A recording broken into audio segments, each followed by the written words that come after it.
the first man was created as a composition of a guf and a neshama, a guf, a physical being, and neshama, a spiritual being, put together for the purpose of man conducting a specific test situation where God wanted him to choose and to exert an effort in choosing either to develop a relationship with God, with the Rebbeinu Shalom, coming to know His unity and His ultimate power, His ultimate being, the nature of His being, to the extent that He can, and subjugating His will to the Rebbeinu Shalom, and realizing through that connection, through that vacancy, lies His ultimate salvation, or rejecting that, establishing an independence of Himself, establishing a belief that He controls, He is a master of His own reality and His own destiny, and therefore choosing to separate Himself from the ultimate power,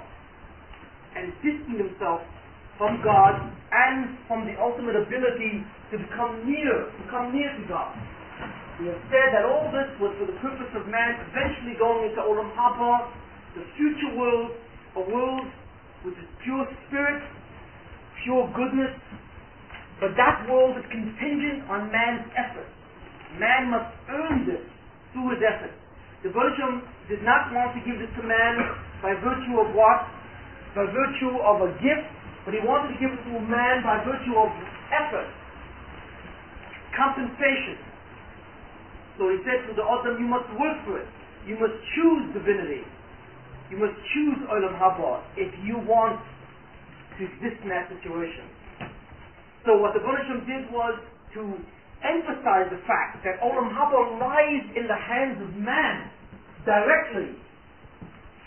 Is that He gave man literally the reins of Olam Haba, meaning that when He put the neshama into a guf, He set up the situation in such a way that if Adam would do the mitzvah, if he would listen to Rebbeinu Shalom, if he would not have eaten from the Eitz Hadat of Allah, he would have brought down a new koyach, a new strength into his neshama, a new light. That light that would have been brought into his neshama would have had remarkable ability. Its ability is called zichuch.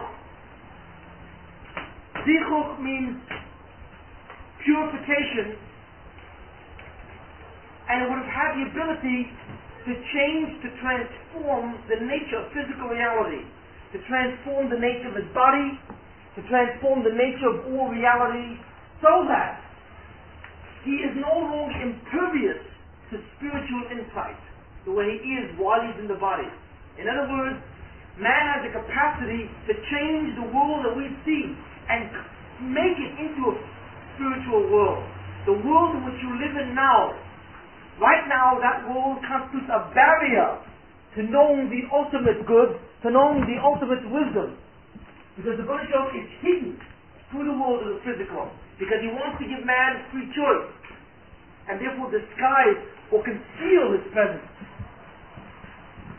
But He gave man the possibility of uniting his neshama and guf forever, without ever damaging that. So that the neshama will be able to transform the guf and remove the guf as a barrier to spiritual insight and wisdom. And what therefore would happen would be that Adam Rishi would create Olam Haba himself with his own choice, his own reality. It's an enormous power that Adam has. Enormous. That power is called zichuch. It means the introduction of new kedusha, new holiness into the world, by Adam sustaining himself in the test and the training that he was given. Zichuch therefore lies at the essence of Olam Haba and describes the relationship of Olam Haba to Olam Hazeh. That Olam Haba is nothing more than a transformed Olam Hazeh. It is nothing more than an Olam Hazeh elevated into a state of zichuch, where its opaque qualities are removed. More specifically, what we said was that actually the physical barrier was not really opaque to spiritual awareness, it was translucent to spiritual awareness. We use the muscle of the glass. Glass can either be transparent, where light comes through and you can see what's on the other side, translucent, where light can come through, but what's on the other side is hazy or opaque. where you cannot see what's on the other side, like glass, which is painted black or has a thick film in it so that it becomes opaque. Physical world in the time of Adam Rishon, before he sinned, was translucent to the spirit, to the power of spiritual reality. It was translucent to that power. Meaning that Adam Rishon, even while he was in his guf, even while he was in his body, was aware of the presence of the spiritual world. He was aware of the presence of the Rebbeinu Shalom to some extent. The presence itself was able to impress itself on Adam. But the presence was very dimly perceived. Adam Rishon before the Chait was not like we are now. He was much higher. His body constituted an only semi-opaque barrier to spiritual awareness. So therefore Adam Rishon was aware of incredible wisdom. He was aware of information and understanding which we don't begin to have access to or know.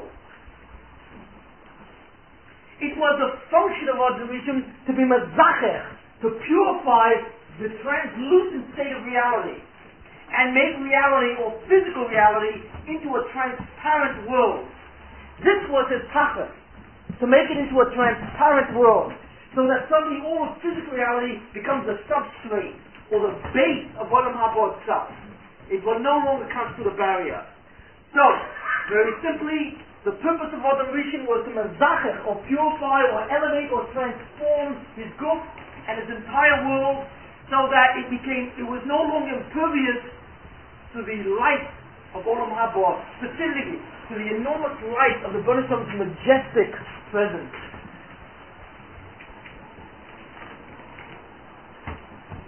What happened? He failed, and by failing, what he did was fundamentally he damaged several things. First of all, by failing, the immediate consequence was a negative one, meaning that he failed to elevate or transform the world.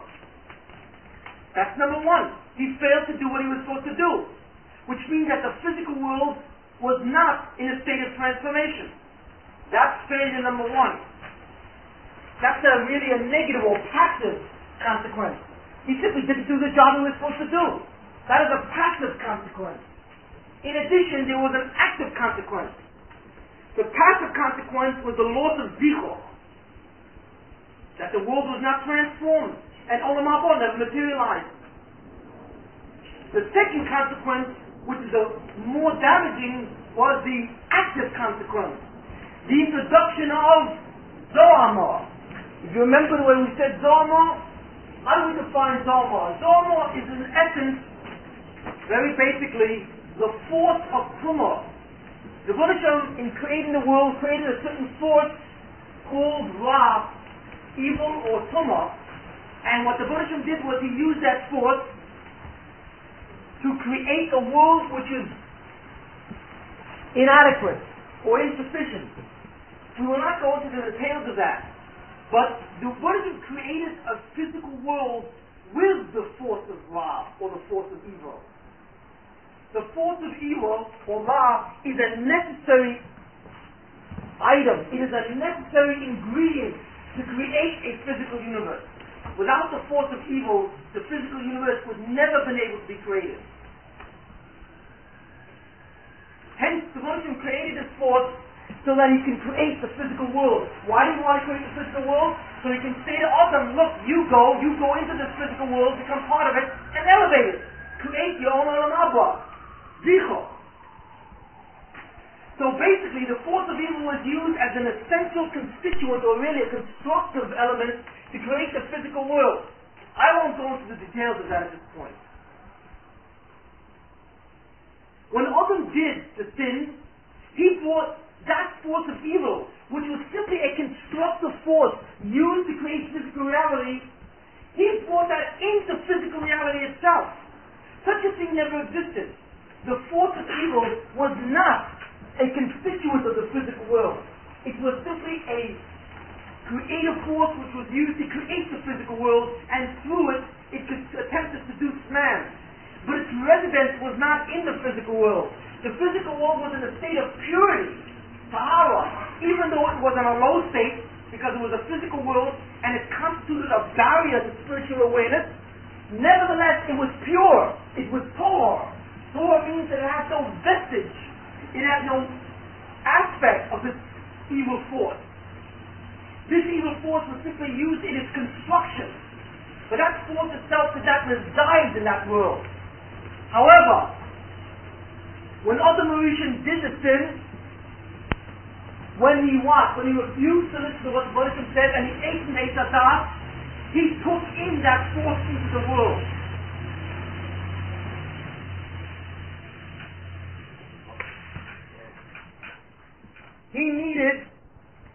What he did was, he allowed that force to invade physical reality. It invaded. And what happened was, that force became part of physical reality itself. In its form, in the form where the force of evil invades physical reality and nourishes itself from physical reality directly, it is called Zohar, which literally means impurity, uncleanness. Thus, evil in its parasitic form is called Zohar. In its infected form, in the aspect where it now pervades the world, it is called Zohar. So what Adam Rishon essentially did was, he altered the nature of evil. Very important to understand. He altered it in terms of what it originally was to what it was at this point in time. Whereas the force of evil was external to the world, it now was internal to the world. What was the consequence of this active invasion of the Zohar onto the world? The consequence was seen in three aspects. One, his soul, neshama, his guf, his body, and the olam, the world itself. The invasion took place on three different levels. It invaded his neshama, number one. It invaded his guf, number two. And it invaded the entire physical universe, number three. What was the consequence of that? As we have said, the consequence of that was that the laws of physical universe itself changed. More specifically, the invasion of Zohar into the Bria destroyed the possibility of Zichor. This is the most important event. We said before that if Adam had done a mitzvah, what would have happened is he would have brought down a new light, he would have transformed physical reality. By bringing Zohar to the world, that tumah went on to his neshama, meaning that even if a new light would come to his neshama, that tumah would parasitically take away that light. It would nourish itself from that light and usurp that light. That means that that light was no longer available for the process of zichor, which means that the neshama, as an active principle of transforming, was no longer possible. The neshama could no longer transform the physical world because it no longer had direct access to that light. Even if you do a mitzvah, even if Adam had done a mitzvah right after that, he would not have been able to draw down that light to use for transformation anymore, because that light now would be shared by the Zohar. Hence it would not be used for zichor. So he destroyed his neshama in the sense that he made it incapable of zichor. Number two, he destroyed his guf, because once the Zohar entered the body could no longer become transformed, because it had a foreign element in it. It had alien matter in it. It had an alien substance. What was that? The force of evil. This tumor was inside it. And the body was no longer neutral. It was no longer pure. It was no longer clean and pure. It now consisted of a parasitic element in it which would refuse to be transformed. Number three, he destroyed his world. Because just like the body was no longer able to be transformed, the world could no longer be transformed. Hence, these are the three active consequences of his trait. The passive consequence was the fact that he did not transform his world, the loss of zichor. The active consequence was the alteration in terms of the relationship of evil to the world. Whereas prior to the chait, evil was simply a constructive element. Subsequent to the chait, it became resident in the world. This was the active introduction of Zohar to negate the possibility of the neshama being able to transform and to negate the possibility of the world and the group to be transformed. Hence, with the Chet of Adam Rishon, Olam Haba was no longer viable.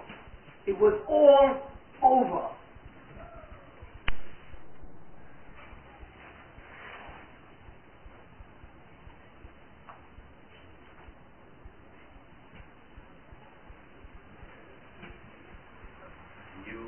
Talk about what the nature is of evil, that it would manifest like that?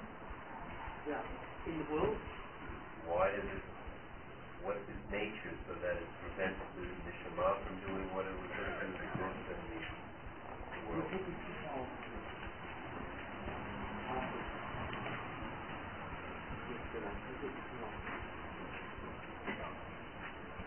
I will get into that.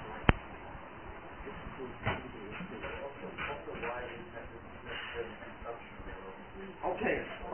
Do we understand this? I first want to understand this. This is essential construction.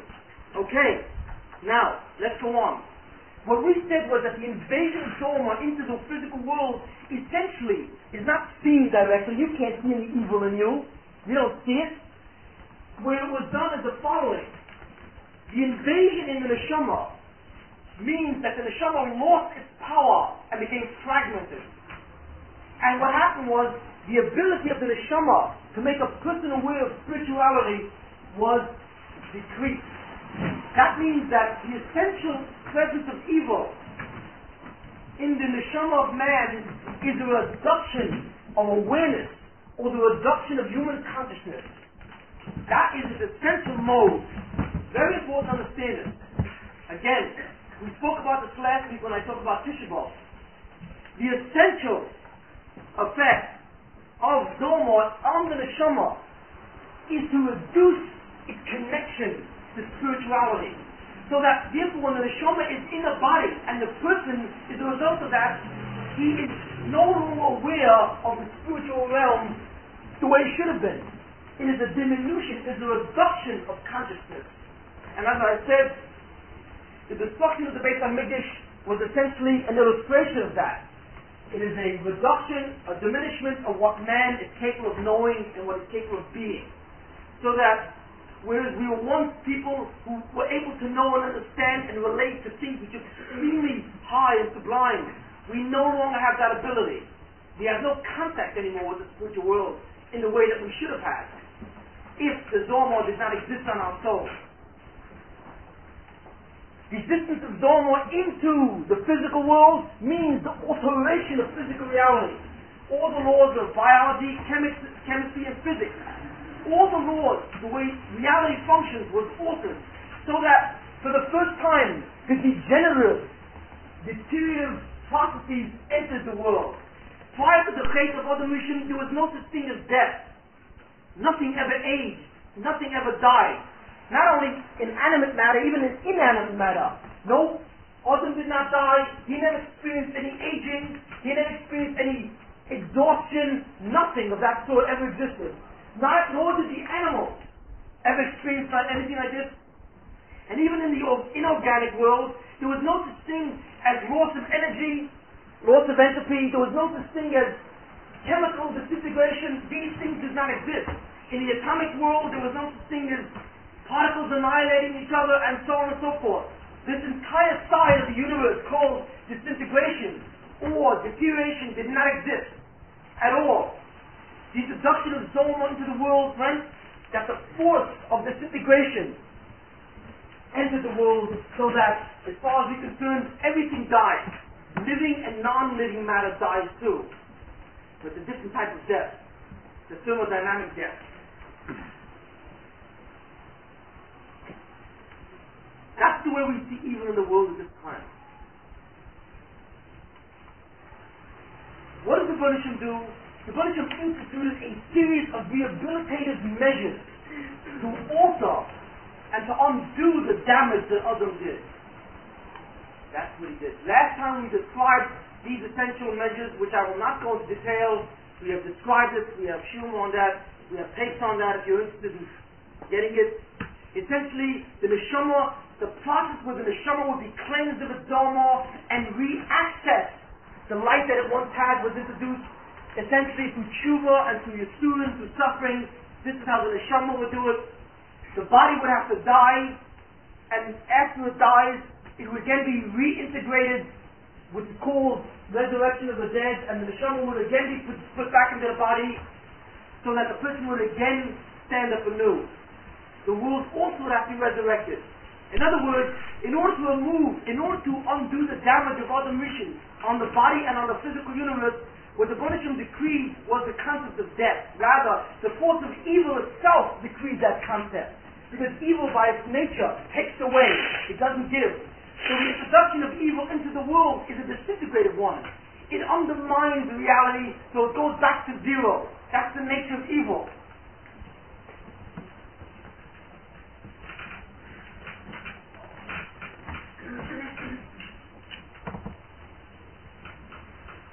And just to explain, to answer the question, since we're on this, why did God have to use the force of evil to create the physical world? Because essentially, when God creates, when there's an immediate power which projects from Him, that force creates something which is perfect. The Rebbeinu Shalom himself directly does not create imperfection as such. What the Rebbeinu Shalom does is create things which are perfect, shalom. When the Rebbeinu Shalom wanted to create the physical world, which is a world which is much inferior to a spiritual world, He therefore created a different type of force which has the opposite of spiritual forces. Normally spiritual forces give existence. They give perfection. They design and they manifest that design perfectly. What the Rebbeinu Shalom did was to create a force which has a negative effect. In other words, He would first create a world which was perfect, and then He would create a force which would act on that world, which would detract from that perfect world, and leave it with a world of inadequacy. That is the physical world. The physical world fundamentally is an inferior world to the spiritual world, because it's capable to a far less degree of accessing spirituality. How does God create such a world? How does the Rebbeinu Shalom create such an inferior type of existence? By essentially dealing with two different forces. One force is a positive force which creates existence, and the other one is a negative force which takes away existence. We will not discuss how that was done, but that's essentially what it is. So what the Rebbeinu Shalom first did was to create a world which is perfect through the positive force. And then what He did was He created a negative force, and He allowed that negative force to act on that which was already created in perfection. And as it acts on that world which is already created for perfection, it begins to undermine that world and begins to deteriorate it until it finally comes into a different form. That form is called the physical universe. Hence the physical universe is really the outgrowth of two forces acting in conjunction, one acting antagonistically to the other, to finally produce the world that we know, which is the physical universe, in its inferior state. Do we understand that? That's why the force of evil, which is a negative force, is used to create the physical world. What do you have before you introduce that? To create a world? That's why it's a necessary element. The point is that constructive device called the evil force is something which is used to create physical reality from a spiritual higher reality. But that force does not exist in the physical reality. Hence the physical reality itself does not know of any disintegration. Relative to the higher spiritual reality, it constitutes a disintegrative existence relative to what the higher spiritual reality was before it. But in and of itself, it did not know any disintegration. The force of evil was used to act on a perfectly spiritual reality and to lower it, to produce a physical reality. It was simply used to make one reality from another. But that force of evil did not exist in the physical reality, so the physical reality itself, once it was created, did not know any disintegration. It was simply a disintegration relative to its prior world, the spiritual world. But because of the Chet of Adam Rishon, that force went into the physical world itself. Hence the physical world itself began to experience disintegration. the Buddhism introduced rehabilitative aspects. What are the rehabilitative aspects? One, that the body and the physical world would someday die and disintegrate totally into chaos. So what the Buddhism did, introduced death, where he would separate the neshama from the body and suspend the neshama in a place temporarily called Gan Eden. While the neshama is in that place called Gan Eden, the body would die, would decompose into the ground. As the body decomposes and disintegrates, it would lose that evil force which resides in it. The Buddhism would then reintegrate that body and reconstruct it back to what it was without that with the residence of evil. And then he would take the neshama and put it back. Once he did that, essentially he would undo the damage of Adam Rishon. This concept is called Tchiyas HaMeitim, or the resurrection of the dead. It will be done at the end of time to undo the damage that Adam Rishon did to his body, in the sense that his body was not capable of transformation. The Buddhism decreed death so that the body would lose its Dharma and be reconstituted so that the body can then experience Zichuch the way it should have experienced Zichuch the first time around.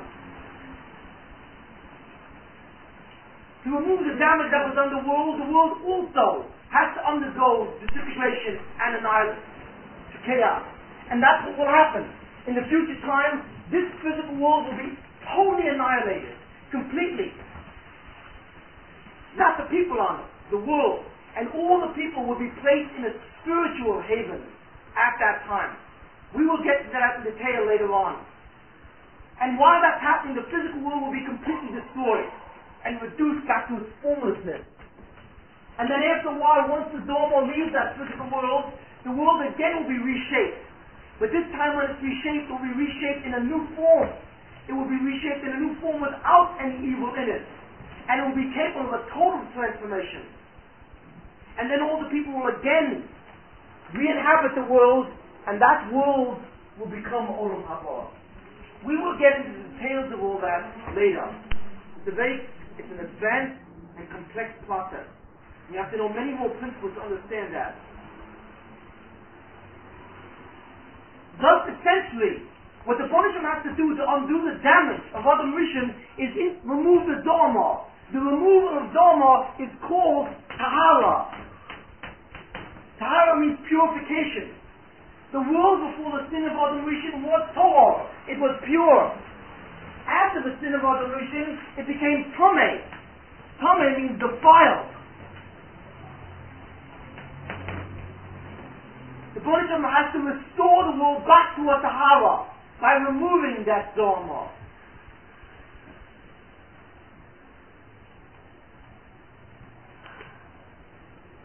But the introduction of Dharma into the world put the world in a state of impurity and defilement called Tumah.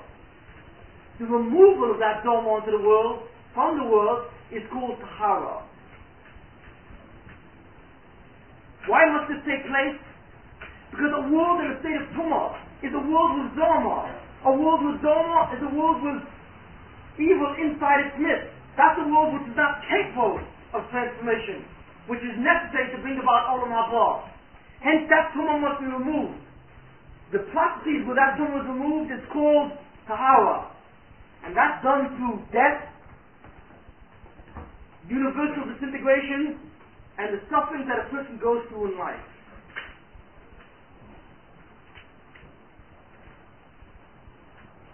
Yes? Why does the body have to disintegrate in the ground versus being burned or something like that?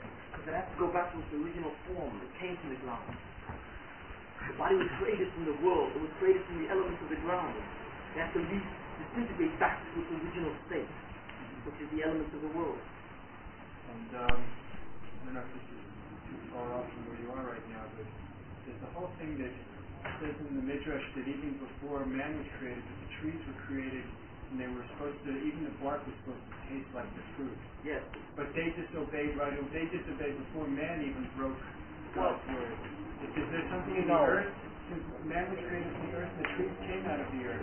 Yes, it's all connected. But man is the only one who has the ability to undermine all reality, nothing else. Adam, by doing his sin, changed the face of all reality. Right. And the trees themselves disobey that. I don't want to get this. It's only a metaphor. Trees cannot disobey anything. They don't have free will. It refers to something else. Yeah.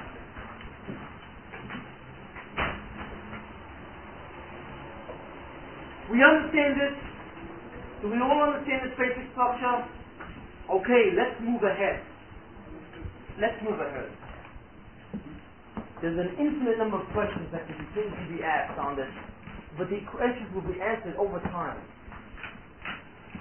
I'd like to go more specifically into the process of kilkul or damage and into the process of rehabilitation or tikkun.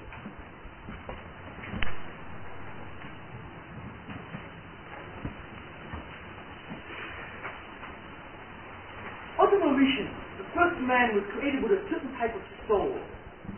As I have told you, the neshama of Adam HaRishon was very great.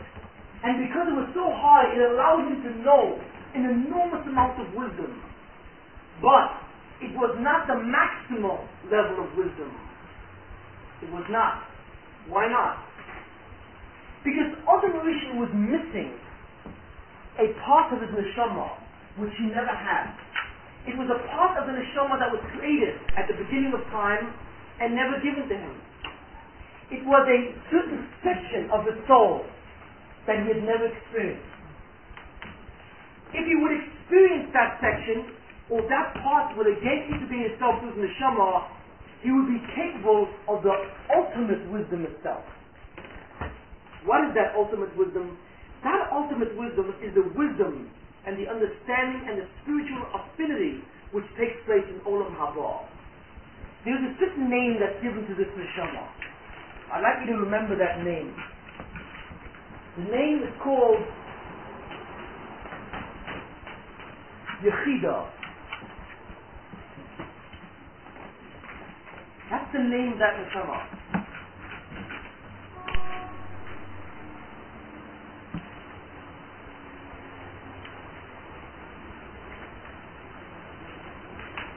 Adam HaRishon did not possess this segment. Hence he was not in a state of Olam Haba. It is the Yechida. It is that level of neshama in its full entirety, which is an incredible, powerful instrument that once connected itself to the resident neshama of Adam in his group, would have had the capacity to be mezacher or purify all of reality and elevate Adam HaRishon to a level far, far superior to the highest of the malachim or the angels. There is nothing in all the world that has the capacity of that Yechida. That Yechida, the word Yechida means one or unique, is the most unique thing that God ever created. It is the one thing which the Rebbe said, I create you as a counterpart, in a sense, to me. You are the ultimate recipient of Olam Haba. You, this neshama, you have the capacity to become aware of the spiritual world and the spiritual reality, my being, to the highest degree that is possible for that which is a non-God. Therefore, I invest you with the most powerful kedusha and holiness that it is possible for an entity who is a non-God. And I see these words very carefully. A yeso, a being which is bounded. That neshama was never given to Adam. It was simply waiting for Adam. If Adam had done the mitzvah, he would have brought that neshama down to himself. He would have brought that neshama down as a crown on himself. Much as a king becomes a king through a coronation, through a crown. Therefore, the Yechida is considered a crown to the basic neshama itself. It is a crown to it, meaning that it rests on the neshama as a crown. Now, we're not going to go into the actual way it relates. That's not relevant. What is critical is its functional relationship to the neshamas that we all possess. We all possess neshamas which make us aware of spiritual reality to some degree. Over time, that degree has been reduced. But our neshamas constitutes a base of awareness. We all lack a most critical item which if we possessed it, it would make us infinitely greater than the highest of all the malachim. That is the Yechidah. It is the crown soul. It is the neshama which has the capacity, once connected to our base neshamas, to know all things, to know the most ultimate aspects of what reality is about, and what the mysteries of all creation are about. It lies in that neshama.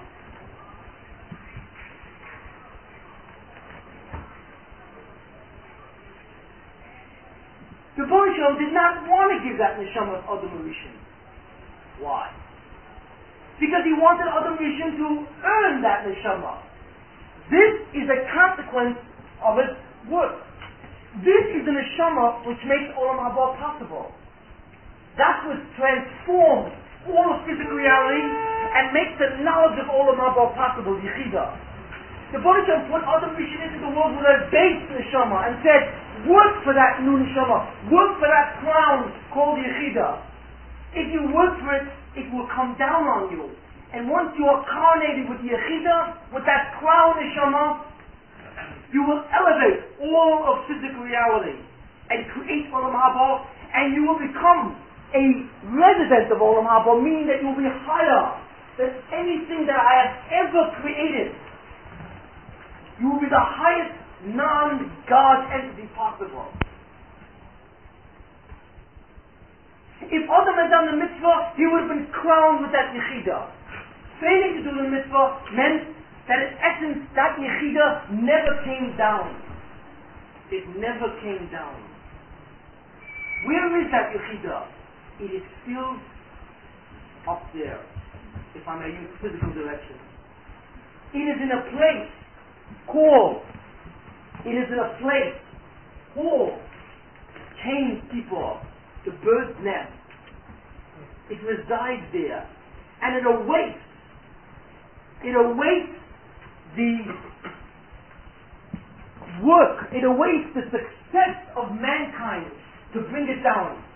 Because the key to all redemption, the key to all greatness and perfection lies in that neshama. There is another name for that neshama. Remember what we're talking about? We are talking about a soul. We are talking about a capacity of awareness which has never descended. There is another name for that neshama.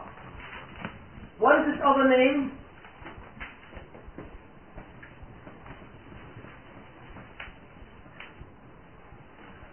The name of the neshama is again Yechidah, and the other name of that neshama is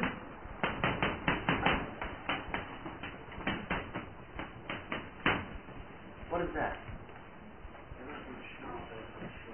Melech HaMoshiach. The name of the neshama is Moshiach. It is the Mashiach. Surprise. You don't know what I'm talking about, do you? It's totally different than anything you ever heard. Right? Correct. Because what I am telling you is what the Mashiach is. The Mashiach is not a person. At least not in its essence. He is a person later on. But that's not what it is. The Mashiach is not someone really who's going to come at the end of time and redeem the Jews. That is not the real Mashiach. The real Mashiach is the Yechidah. That is the place where the Mashiach draws its power from there. It is a crown, hence it is called Melech, King. It is the King Mashiach. Without that neshama, you cannot be a Mashiach.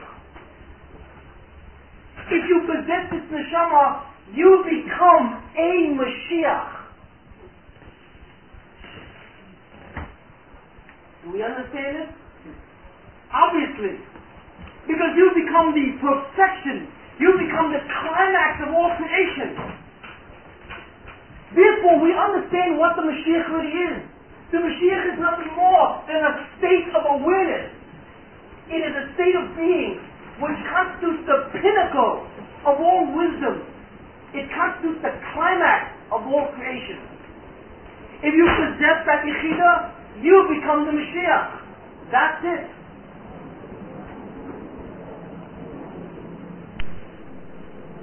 what do we see from this? What do we see from this? That if Adam HaRishon had not done his sin, the Yechid would have descended, the Yechida. The crown would have entered his neshama. What would he have become? He would have become the Mashiach. And Olam Haba would have been ushered in at that point in time. Astonishing, isn't it? That's what it is. He was the Mashiach. The Mashiach is nothing more than the state of being of a man who reaches the ultimate perfection. Since that ultimate objective was in the hands of Adam Rishon, he therefore had the potential to become the Mashiach. The Mashiach is nothing more on more sophisticated levels, for those who can hold on, than the teaching of Nam Sufa. To the man who's masakin the problem of Nam Sufa, to the man who removes the difficulty in creating Olam Haba without his efforts, to the man who earns Olam Haba, that man is the Mashiach. The man who removes the ultimate reason why physical universe is here.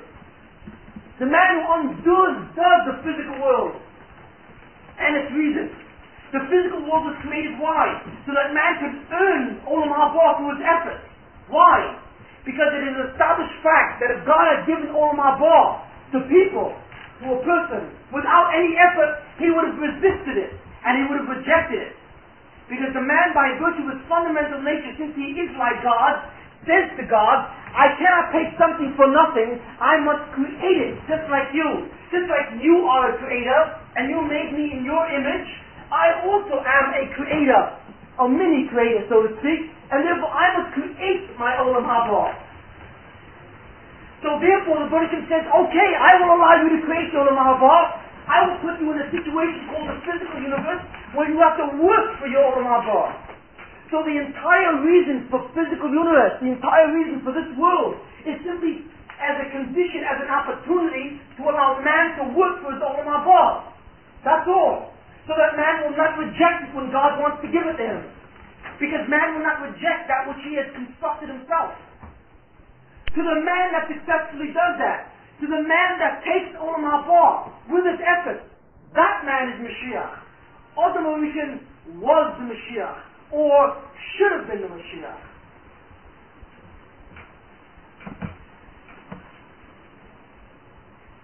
It is the person with that neshama who has the ability to begin to mazachis the bria, who has the ability to begin to do what? To purify the world. That's what it takes. But what happened? Adam failed. He failed to do that. So because he failed to do that, that Yechida never came down. It stood up there. The crown of the Mashiach is not here. It is up there. It is hidden in the most highest places, awaiting for man to bring it down.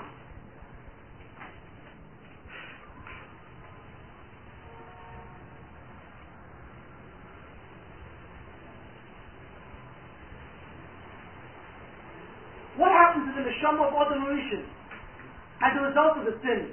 His neshama became invested or invaded with Zoma. But one of the immediate consequences of that Zoma was that it took that neshama, the base neshama of Adam HaRishon, and split it and divided it. And so that these divided parts now themselves entered into different bodies. And lo and behold, new people were born. Originally, the Baruch Hashem had intended that only Adam would be the person that would wear the crown of the Mashiach. That was the original intention. The neshama of Adam HaRishon, as we've said, contains all neshamas. Every neshama that has ever been created since the time of Adam HaRishon until now was once joined together in one huge collective entity called the neshama of Adam HaRishon. When he did a sin, that neshama was divided and different people were created. No longer was Adam HaRishon the same person he was after the sin. After the sin, Adam only had a fraction of the original neshama that he had. Hence his awareness was much smaller. What happened to the other parts? They went into his children, Cain and Abel, Cain and Abel, and so on down the line. So that with each successive generation that fails to do, that fails to bring Olam Haba, that neshama is constantly split over and over again. And new people are created with it. So that what one person should have done now must have to be done by many. When Adam Rishon sinned, the Baruch Shem said, since you have failed to do what I've told you to do, no longer will you have that sole responsibility. I will no longer give you the sole responsibility of what? Of creating Olam Haba. I will take that away from you. And I now will give that responsibility to many men, no longer one man. And I will divide your neshama and give it to others. So that all of you collectively must do now what one person should have done before. That is why humanity expands in such a direction. And that is why humanity gets larger and larger. Because as each generation fails to do what it's supposed to do, it becomes more numerous. What does that mean that man becomes more numerous? That means that the collective neshama which the generation shared before is fragmented further.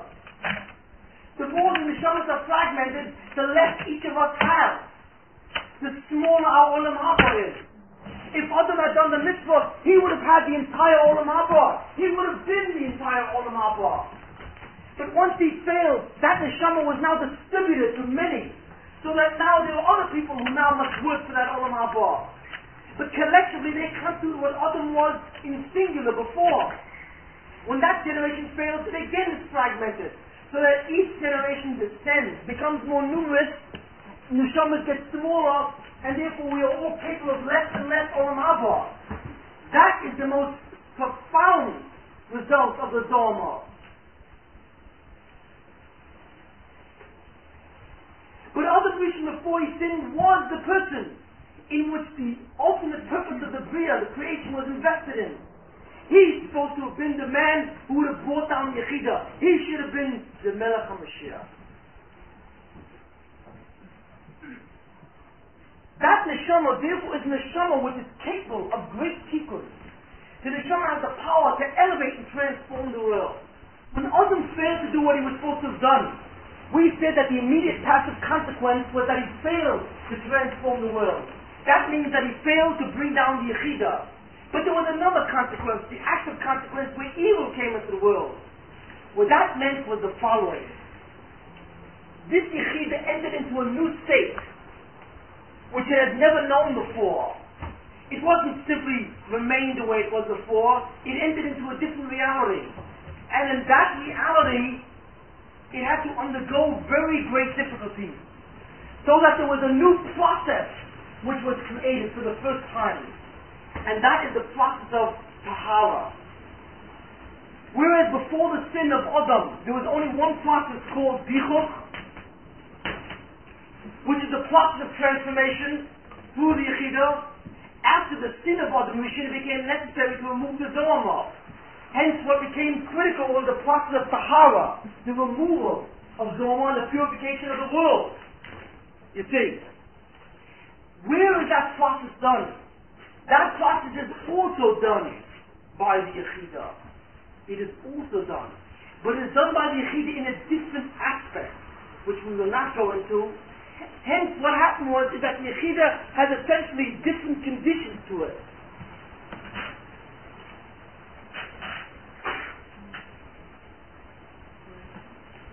What we're basically saying is the following. Is that the original tikkun, or the original rectification which Adam should have done, was really split into two parts.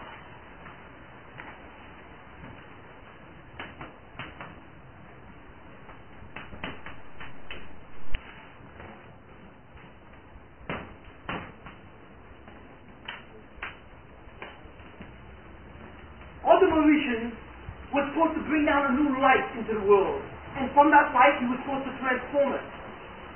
Instead, Adam Rishon soiled that light. He soiled himself so that he was no longer a receptacle. That means that in order to bring Adam Rishon back to where he was originally, you've got to put him through a process of tahara, cleansing, purification. Once Adam Rishon is cleansed, what then? Well, then he goes back to the process of dichuch. Do we understand that? Very simply. It was the purpose of Adam to transform the world. He failed, and in addition, he brought in a new Zoma. Now, what happens now? That means that transformation can no longer take place because the Zoma has to be removed. What happens when the Zoma is removed to Tahara? Then what happens? Does that mean that the end of the objective is here? No. We've got to again do transformation. There are two processes. There is a process of transformation, and if that fails, then there is a process of Tahara in order to get back to that process of transformation. Do we understand? Very basic. That means that the world can only achieve its ultimate shlemus, or its ultimate perfection, through two processes. This is the process of transformation itself. If it fails, then the world has to go into a process of Tahara to remove the Zoma in all of its effects. And once that's done, the world then goes back to its process where it should be transformed. It again must become involved in the process of transformation. What are the essential processes of transformation? Mitzvahs. When you do mitzvahs, you are transforming the world onto a higher level. What are the essential processes of Tahara? Tshuva, suffering, and doing mitzvahs under extremely difficult conditions.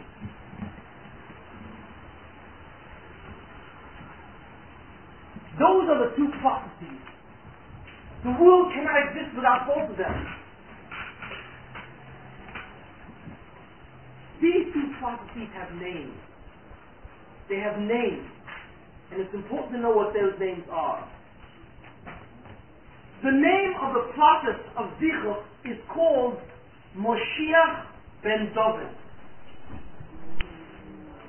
The name of the process of Tahara is called Moshiach ben Yosef.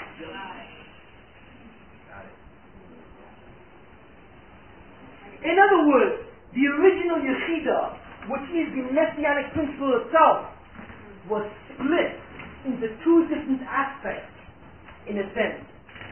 So that the process of rectification must now express itself in two different phases. Before the sin of Adam HaRishon, Adam HaRishon was involved in a process called what? The process of Zichur, to elevate the world, to transform the world, and remove the problem of Nam Nesufa. That process is referred as the Mashiach ben David, because it is a messianic process. As I have told you before, the Mashiach in essence is not a person. He is a process. The Mashiach is a process. And if you are worthy of doing the process, you become the Mashiach. Adam HaRishon before he sinned was involved in the process of transformation. If he would have completed that, he would have become the Mashiach, who's involved in the process of transformation. That Mashiach is called Mashiach ben David. Now we will not discuss why the name of that is yet. But that's called Mashiach ben David. The process of elevating the world to a level when there is no more evil, and the world is transformed to a world of Olam Haba, where all of evil is removed from all of creation. Not only from the world itself, but from outside of the world, where the concept of evil no longer exists. It's called Mashiach ben David. You must remember a very important point. If Adam HaRishon had succeeded, let's say Adam would have done the mitzvah, right? Let's say he would have done the mitzvah. What would have happened to the world? The world would have become Olam Haba at that point in time. What would have happened to the force of evil? It would have disappeared. Why? Because it was the force of evil which was used to construct the physical world. God first constructed a spiritual world, and then constructed a force called evil, which detracts or diminishes, and he applied it to the spiritual world, and what resulted was a physical world. It was Adam's job to bring it back up to where it was before, except that he would have done it through his own effort. That world would have been a world of Olam Haba. But what would have happened to that evil force? It would have disappeared. Because with the elimination, with the transformation of the physical world, the evil force disappears. Because the evil force is the prime ingredient which is used to create a physical world. Once the physical world no longer exists in the sense that it's transformed, then the Ra, or the power that it was used to create, is also eliminated. Hence, it was the purpose of Adam Rishon to destroy evil, to destroy physicality as we know it. That was his purpose. In that purpose, he would have been involved in doing the mitzvah. If he would have succeeded, he would have destroyed evil, and he would have elevated the world to a level of Olam Haba, where no evil exists, and no physicality exists. Only spirituality. So that even the physical world becomes spiritual. That process of elevation, that process where a physical world is elevated to a spiritual world, that process where a physical world loses its ability to be a barrier, that process which removes the physical world and hence the evil force which was used to create it, that process in its entirety is called a messianic process. It is called the messianic process of David. It is the process of the Mashiach from David. All that would have happened had Adam not sinned. But when Adam sinned, what he did was he altered the situation. He allowed evil to come into the physical world. So now he had to do two things. He first of all had to get the evil force from in the world out. Right? That's number one. That is called Tahara, or the removal of the evil force from within the physical world. And the second thing is, once he did that, he then had to take the evil force which now exists outside and eliminate it entirely, which is called Dichuch. You see, in other words, Dichuch is a process where evil exists externally.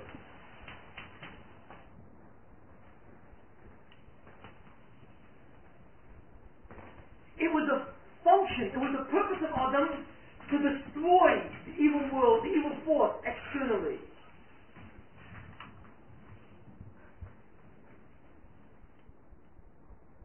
That evil force was used to create the physical universe. By removing the physicality of that universe, you destroy the force that created it, assisted in its creation. So you destroy the external manifestation of that evil force entirely. So you exist in a world without any evil at all, without any possibility of difficulty or stress or negative aspects. But Adam sinned. So what he did was he made the evil force internal. So now he's another step beyond where he should have been. He should have destroyed the evil force externally. He failed to do that and brought the evil force internally. So if you want to go back to that, you first have to get the evil force out of the world internally. You've got to make it external. And then after it's external, you've got to take it out of existence. It's the same thing if you want to move into an apartment, right? But you can't move into an apartment because somebody lives there. Right? The first thing is, first the people have to move out. And then you move your furniture in. That is the exact same thing. Adam Rishon, before the Chet, was supposed to move into an apartment, but that apartment was empty. There was no one there. You see, there were other people that were trying to get in there, but no one was in there. So Adam Rishon was competing against another family who wanted to move in. Do we understand? But the apartment is empty. If Adam had done the mitzvah, then the landlord would have said, Adam, you can move in. What about the family? Disappear. In other words, that family, or the other one, is the evil force. And what that family wanted to do was to move into the physical world. But the Rebbeinu Shalom says, no, don't do that, keep that family out and you move in. So if Adam Rishon had done what God said, what the landlord said, he would have been able to move into the apartment. What would have happened to this other people? They would have disappeared. Because only one family can live in that apartment. That's the only apartment on earth. But what happened? Adam didn't do anything. He refused to listen to the landlord. So the landlord said, oh, you don't want to listen to me? Okay. You family, you come, you move in. And Adam, you stay out. So that family moved in. So Adam sat down and he started crying. So the Rebbeinu says, I have feel sorry for you. And I'll tell you what, I'm going to give you another chance. But it's going to be harder for you. But if you want to move back to that apartment? Okay, I'm going to give you another chance to go back to that apartment. But I can't put you back in that apartment anymore because somebody's living there now. So therefore, if you want it, you've got to do two things now. You've got to get rid of the family which now lives in there and which should not have lived there before. And once you get rid of them, then you've got to do something to get in there yourself. Do we understand the process? That's the example of what's here. Initially, Adam Rishon lived in the physical world where there was no evil in the physical world itself. It was outside. Used to create the physical world and was able to seduce Adam. But it did not reside in it. And the Banishim said to Adam, there is no evil in this world. Transform it. Make it into your apartment. Adam refused. He didn't want to transform it. So the Banishim says, you don't want to transform it? Then let something else come in and make it impossible to be transformed. You've lost your apartment. So Adam was very sorry about it. So the Banishim says, okay, I'll give you another chance. But you can't just transform this world anymore because now there exists an alien residence internal in the world itself. So the first thing you do is you got to get rid of the external, the alien. You got to get rid of this alien force. That's step number one. That step is called Tahara. Once you get rid of this alien force, once you get rid of this family who doesn't belong here, then you've got to move in. What's that called? Zichur. In other words, you've got to undo your damage step by step. Since you've gone 2 steps away from where you should have been, it requires 2 steps to get back. Now the entire process itself of transforming Olam Haba into a state of perfection, the process where Adam Rishon now becomes a resident in that apartment, that is called the Mashiach. The Mashiach is nothing more than a state of residency. That's all it is. Adam Rishon was supposed to what? Initially, was supposed to move into an empty apartment. If he had moved it, he would have been Mashiach. That kind of Mashiach is called Mashiach ben David. He would have been called the Mashiach ben David. He failed. So an alien family moved in. So he's got to do 2 things. He's got to get rid of now this alien family.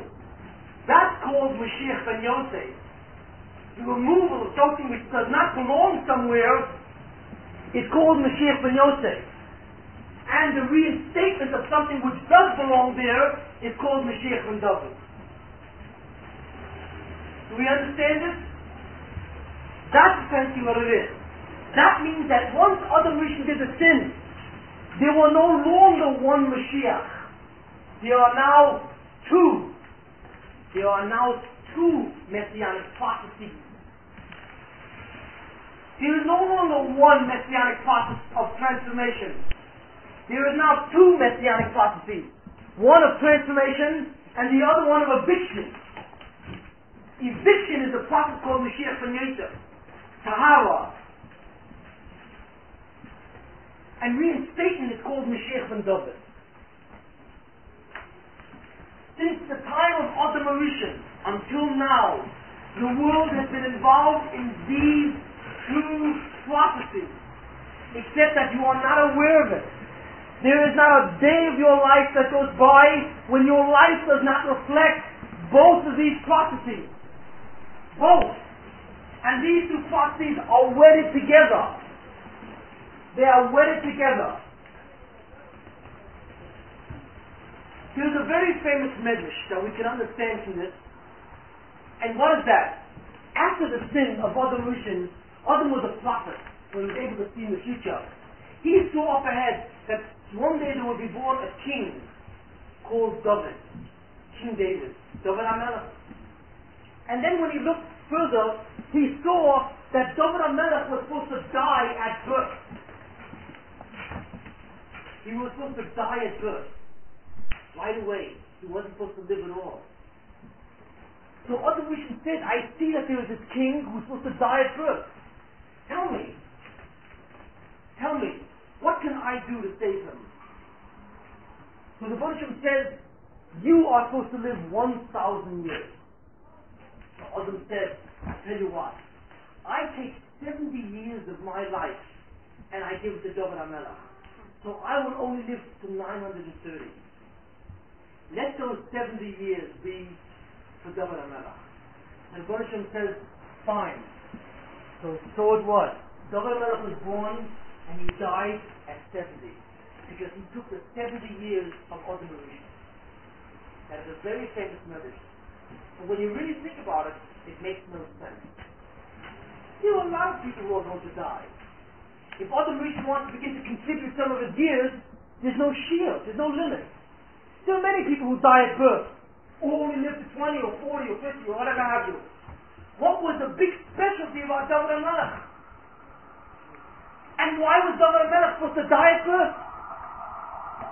The truth of the matter is, you can begin to understand this. Why? Why was David HaMelech supposed to die at birth? The truth of the matter is, it wasn't David HaMelech who was supposed to die at birth, really. What was supposed to die at birth was the messianic prophet called Mashiach ben David. Because when Adam HaRishon failed to do what he did, who did he kill? He killed the Mashiach ben David. Why? Because he was supposed to be the Mashiach ben David. He exemplified the process of bringing the world to an Olam Haba, of removing all evil from all existence. That was what he exemplified. That process is called Mashiach ben David. When he failed to do it, what happened? He brought evil into the world. He destroyed the possibility of transformation. That's why David HaMelech should never have been born, or shouldn't die right away. So Adam HaRishon said, since I am responsible for the death of David HaMelech, I am the one who wants to give him the years. So I take 70 years of my life for him, so that he will go on to do what I failed to do. That's why it's called the Mashiach ben David, because that process became associated with David HaMelech, and not Adam. When Adam did the chait, he lost the ability of being Mashiach ben David. And it was decreed that would go on to another person. But that person was supposed to die right away, because that process did not have any ingredients which to survive, because Adam killed that process. So Adam said, then I give whatever years, I give 70 years of my life, so that process can again go on. And that's what it was. That process again was recaptured in the person of David HaMelech.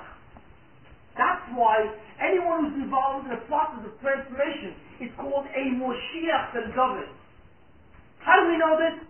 Because if you look at the word Adam, Aleph, Dalet, Mem.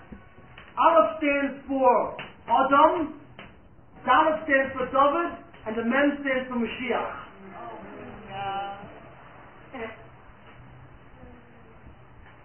Adam was supposed to be, the Aleph was supposed to be the Mashiach ben David.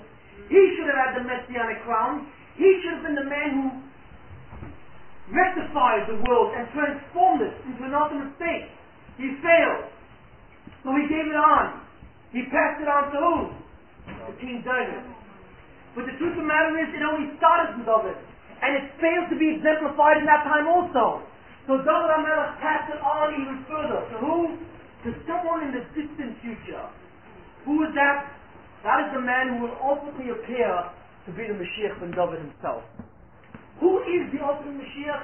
He is the man who will appear. And he will finally bring that process to its completion. That's why he is called the Mashiach. The ultimate Mashiach is called the Mashiach because he is the man who will finally succeed in that process. You see? Because Mashiach in essence is a process, not a person. Adam failed to be the Mashiach. David failed to be the Mashiach. So ultimately there is yet another individual who will rise, who will be Mashiach, and he will complete the process. But the process is a process of zichur, of transformation. But before the Mashiach ben David can appear, before that process of zichur can finally be completed, before you can move into the apartment, what must be done? The alien people in there must be evicted, correct? Which means that the process of Tahara must first reach its completion, correct? And technically, as we have said, when that process reaches its completion, it becomes epitomized in a person. That person is the Mashiach ben Yosef. And since the process of Tahara is before the process of Zichur, there will arise in Klal Yisrael a man called the Mashiach ben Yosef, who will exemplify the climax and the end of the process of Tahara. And then after him will come another man called the Mashiach ben David, who will take on that process to its fullest completion and raise the entire world to a level of Olam Haba. Wait.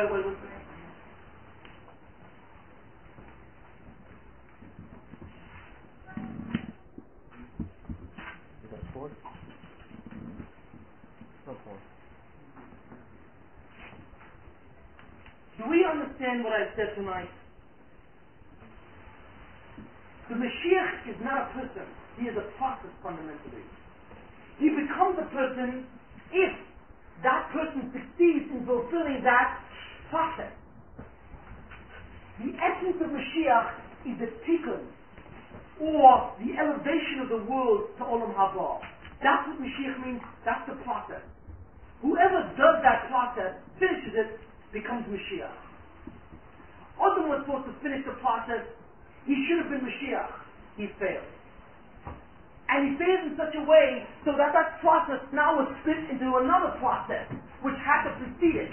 Which means that the messianic process of transformation now is involved in the messianic process of purification or tahara, which must precede it.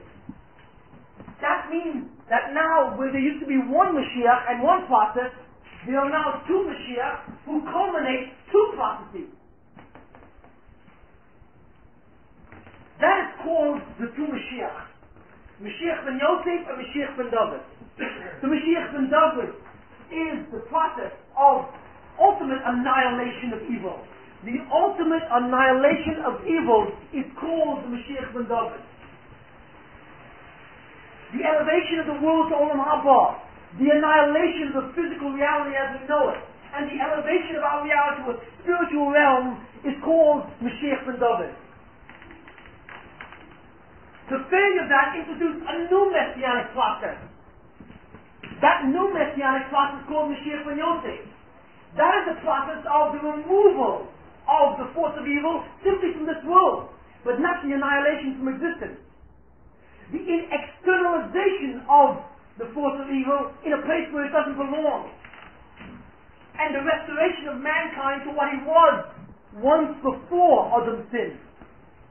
All that is called the process of Mashiach ben Yosef, which means that since the sin of Adam Rishon, all reality, all people are involved in some way in these two processes. We are involved in the process of accumulating life, of accumulating strength to initiate the process of transformation, and we are also involved in the process of removing the evil which clings to us. So that suddenly that light which we now possess because of our mitzvahs can elevate the world.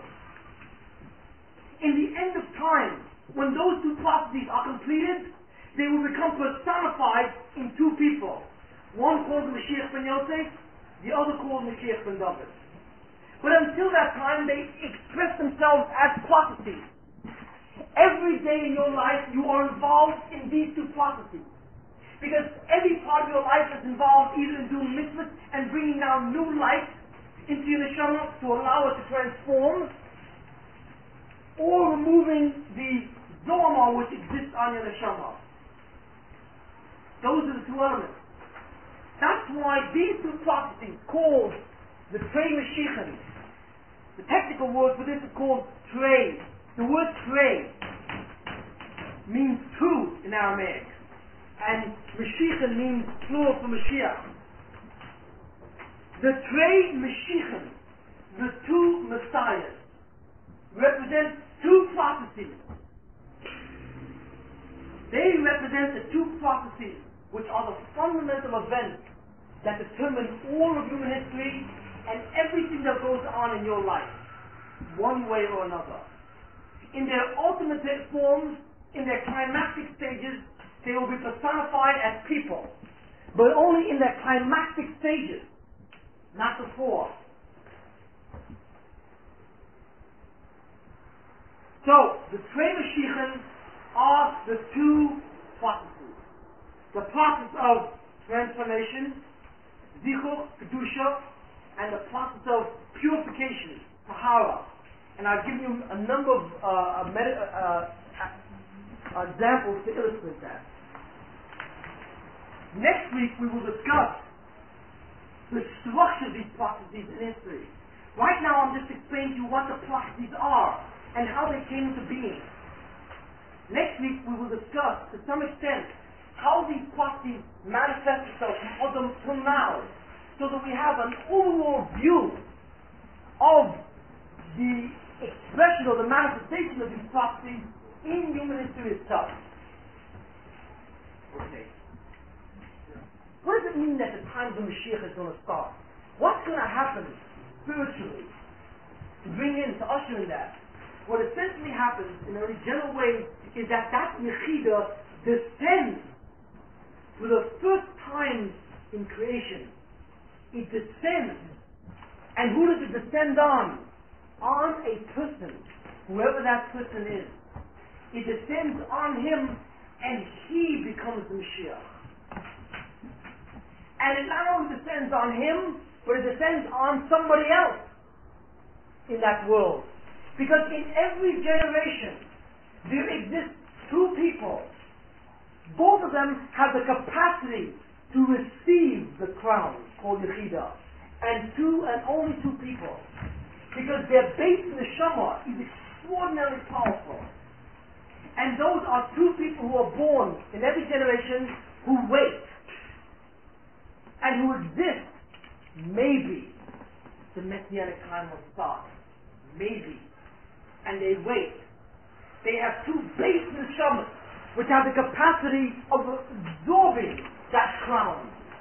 You see. And what happens is, in the generation where it actually will transpire, in the generation of Jews, which is Zoicha to that, in the generation of Jews, which is Zoicha to that, the Yechidah will descend, and it splits on both, and it descends on both, and both of them become two kings. One is called the Melech HaMashiach of Yosef, and the other is the Melech HaMashiach of David. But they have different functions and different processes. They do, as I described.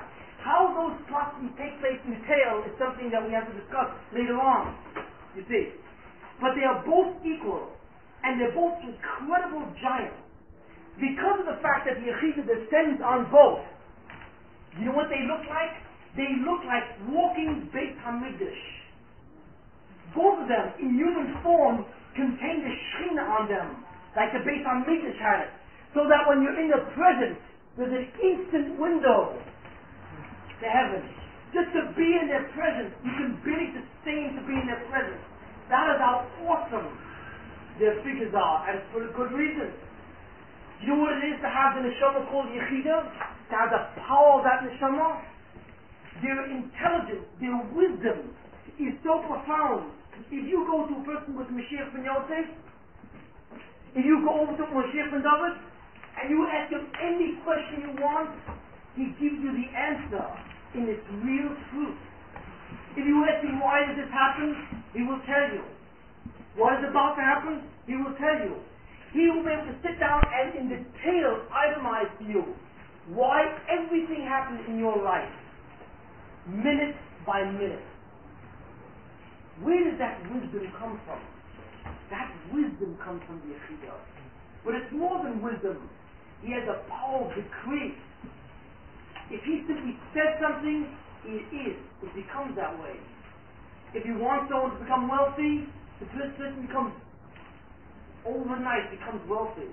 If you want the person to be poor, the person is overnight becomes poor.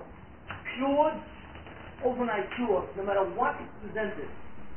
So he has the power of a perfect bracha, and he has enormous, enormous wisdom.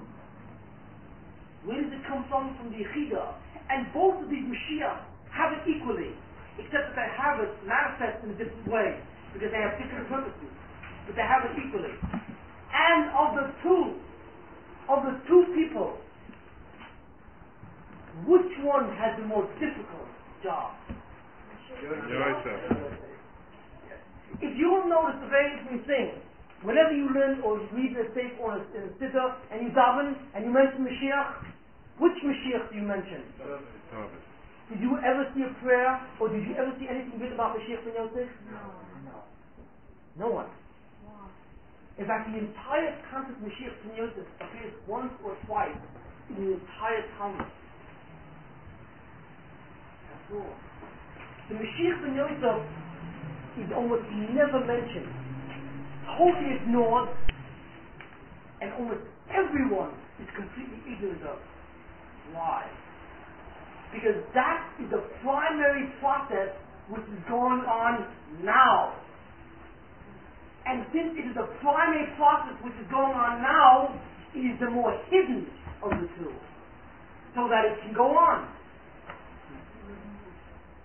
That's why you will never see a tefillah that mentions the Mashiach ben Yosef or anything. And that's why you will go to the greatest men in the world, the greatest learned men in the world, and you will say, what is Mashiach ben Yosef? What is he supposed to do? And they will say to you, I do not know. The truth of the matter is, the union of the Mashiach ben Yosef was not known almost at all, except to a select few, from generation to generation, until Rav Moshe Chaim Luzzatto decided to write it down. And the only reason why he wrote it down is because he was trying to write a book to explain why Shabtai Tzvi was a false Mashiach. So in order to explain why Shabtai Tzvi, who was a person in the 17th century, who said that he was Mashiach, to explain why he's a false Mashiach, he said, what I'm about to write down in this book, you are not allowed to write down. You are not even allowed to think about this. But I must write it down, because in order to avoid the damage that such an individual will do in the future, to preclude the possibility of this happening again, I must reveal that which has never been revealed. That which lies at the most hidden part of the Torah, in the deepest form. And I must explain it to you. One would almost give a blessing to Shabtai Tzvi that he existed, so that Rav Moshe Chaim Luzzatto felt the necessity to explain it away.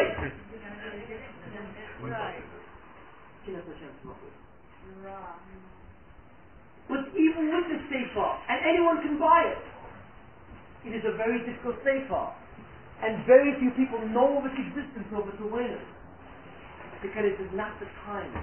That's why. The information about Mashiach ben Yosef is not revealed because it is not the time for its revelation, because it is the primary process which is going on today. The information will become public knowledge when the imminence or the advent of the Mashiach ben Yosef are about to take place. And that is the first Mashiach who will appear. Not only is he the first Mashiach, he is the Mashiach that really everyone is waiting for. Although you don't know. When we all say that the Redeemer should come to Klal Yisrael, to the Jews, and redeem us, when we say that there should come a person who should restore the Torah the way it was in the time before Adam, who should bring all the Jews back to Israel, who should build the Beit HaMikdash, who should vanquish all the Goyim, and restore the knowledge of God to the entire world with absolute certainty. Which Mashiach do you think we're talking about? Mashiach ben David or Mashiach ben Yosef? We are talking about the Mashiach ben Yosef. So if that's what the Mashiach ben Yosef is doing, could we imagine what the Mashiach ben David is going to be doing? That's not even what Mashiach ben David is supposed to be doing. All this is from Mashiach ben Yosef. So the one that we are all waiting with bated breath is the Mashiach ben Yosef. Surprised, isn't it? It's a different way of thinking it, because it's the kind of information which is not clearly known. That's it. Rabbi, but